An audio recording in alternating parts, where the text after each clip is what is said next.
What's going on, everybody? LK here. Today I want to talk about one of the more controversial characters in this game. So last time I talked about Gold Lewis, so now we're kind of going back to the upper end of characters again. So today I want to specifically talk about Zato. So the main reason why I think he's kind of controversial when we talk about the meta of the game right now is that there's a ton of people who think he's top tier. Like many people think he's really strong in top tier. But then people who main the character say he's overrated. People overrate him because they don't know enough about fighting the character. So let's look at the character's pros and cons and just kind of dig into it, and I'll share my opinion on how good I think he is. So first we're going to start with Zato's cons. So one is that he's not very fast. So his walk speed is not fast, and his run is not very fast either. Ground speed is pretty important in this game. There are a couple of characters like Happy Chaos, for example, where speed is a really important factor, or there's the opposite of characters like Ram who are fast, so they're hard to deal with. Not being fast also means that you might have to preempt more against characters, which generally is not the best thing. It's okay, but it's not as good as just being reactive all the time. And speaking of mobility, he neither has a double jump. I'll bike in here, nice and easy, double jump. Zato shares this with other characters like Gold Lewis, right? Can't double jump. And he can't air dash. So his air dash instead is flight. So while flight has its own strengths that we'll talk about later, it is definitely a downside for some defensive situations. His conversion ability is not as consistent as many strong characters, so especially since we're trying to talk about him from a top tier perspective, many strong characters in this game have really good conversion ability. So we talked about Nago before, for example. He combos off basically everything. Happy Chaos as well basically combos off everything. Ram has pretty good, not perfect like the previous two, but pretty good conversion ability. Zato does not have as good conversion ability as those characters. When he's attacking from far range, he doesn't finish combos very well. And last is his HP. So his HP is less than average, and he has 0 guts, so he's really easy to kill. If you're talking about his HP, alright, just does a clean 166 to him. We're on Kai, who has average life. It does 156. But as far as guts, we can use this combo for example. So I have Zato at 74% life, and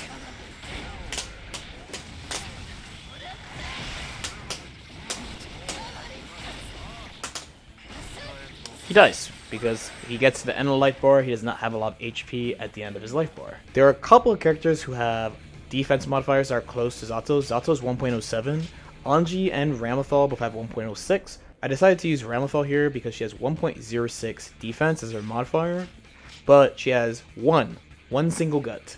So look at the difference in damage.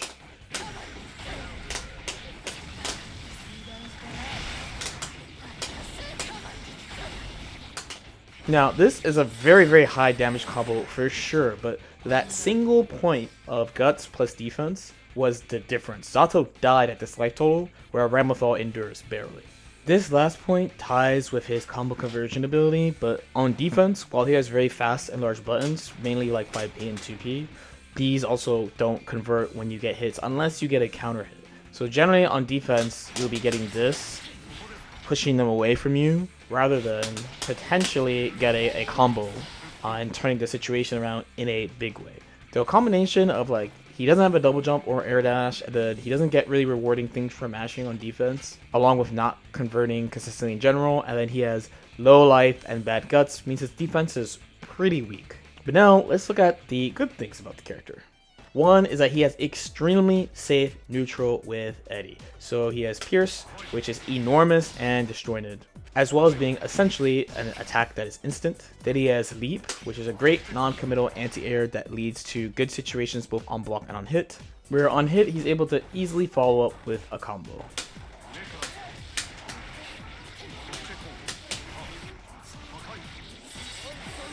Oppose is basically instant and has armor, and could potentially lead to really high return.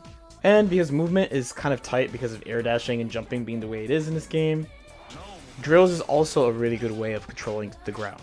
He's also pretty good at baiting anti-airs with flight, so while he can't double jump or air dash, he's able to use flight to vary his air momentum, So here, if I do 6p just seeing him in the air, I just get hit. Usually this can lead to a combo into a knockdown. Depending on the starter, if you use a pose or get a raw leap, you might get really big damage. There are also cases of even being able to use Pierce and catching him airborne and doing full combos off that. When he has a lot of Eddie resource, his damage is potentially quite high. So the character has very strong offense too because you're attacking combined with Eddie. So he's able to combine his offense with Eddie to have a strong high-low game in various ways. He also has a very strong strike throw game with Eddie because he's able to combo out his throw with Eddie using leap or a pose. He also has the privilege of having a safe 5D and many other creative ways of attacking that other characters don't have. Since he's constantly attacking with Eddie, he builds meter faster than other characters as well. So this is just like a random kind of string that I just built, but you can just see his meter going up significantly during his offense.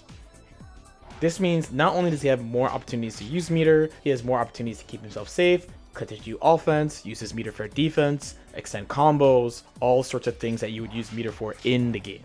He's also one of the characters that are very privileged to have a checkmate or very strong situation after breaking the wall, because he gets Eddie back right away and you're closer to wall than normal and he's passively gaining meter, so he has all the time just pull up. And I know, by the way, Eddie players, I know that's not the one you're supposed to do. I'm not an Eddie master, unfortunately, but I already have 50 meter to continue my offense because of positive. So there are a lot of times in matches where if you're near the endish of the round and he breaks the wall with Sword Super, you are in a very bad situation, probably end of the round type situation. His 6p is also really strong, which is pretty important in this game. So while it might not be the fastest of all time, it recovers really quickly and it covers a huge range. And on the other side, characters don't have good ways of altering their air momentum. So unlike the previous versions where there are ways you could threaten from above and not just let him do 6p under you, you'd have to use Eddie to protect himself more. In this game, you could be much more liberal with his 6p. It also helps that his 6p knocks down on hit. And then last, and this is kind of a more like meta thing, I don't really know how to describe this, but you need a ton of matchup knowledge to fight Zato well. So whether or not you think he's like just like a top tier character or he's overrated, I think everyone can definitely agree that if you don't know how to fight him, you will definitely lose, and it's to a much more extreme case than other characters, I would say. Because not only do you need to know what to do, but you need to act on it very quickly. You need to know things about fighting the entire cast, of course, but giving Zato extra opportunities means he gets Eddie back, which means he is going to gain more meter and then loop you in offense much more effectively than other characters can. So what's the take on Zato then? I do think this character is very strong, but I do think he is slightly overrated. When people say that he's straight up top tier, that means they're comparing him with characters like Happy Chaos, Nago, Ram, Leo, for the more established characters. There's a couple of characters in there that are less established that people are arguing, like my own Baiken, for example. People think that Baiken is top tier, but she's not as proven as those other 4 characters. Where Zato has pretty good results overall in the game, but I think it's just his strengths outweigh his weaknesses. So combined with people maybe not playing him against him to the best of their ability, making him look stronger than he actually is. I do think the character is incredibly strong, but I just don't think it's fair to say that he's top tier when we compare what the straight up top tier characters can do compared to him. If, for example, he had all the same weaknesses besides he was able to combo his jabs into his win conditions, I think that would probably push him that extra little step. I do think also he's kind of one of those characters that, because people have worked on him for a long time and he's like technical, that's also why he looks very strong as well.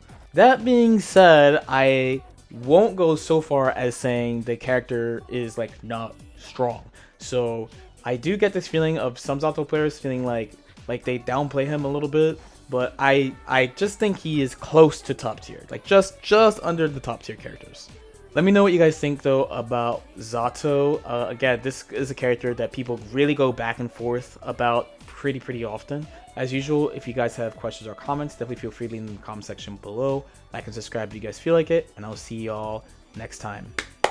Peace out.